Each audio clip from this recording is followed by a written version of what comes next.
Good morning Mindanao. Yan, dito tayo sa farm. Checking farm ng boss namin.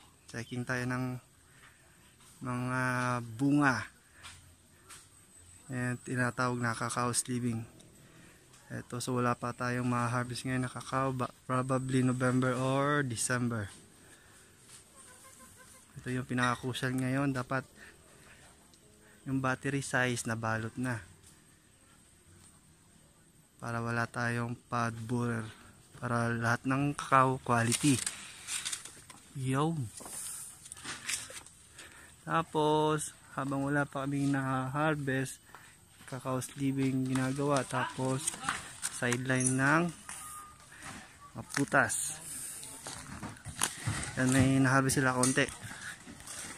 Durian, rambutan, mangosteen. Boss! Okay ka lang, boss?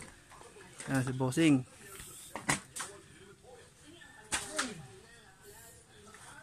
May buko, may saging. Oops, mangosteen.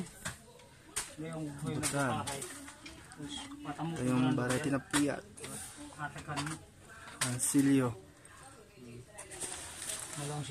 Oh, thank you for watching. Tamo ka lang yung durian.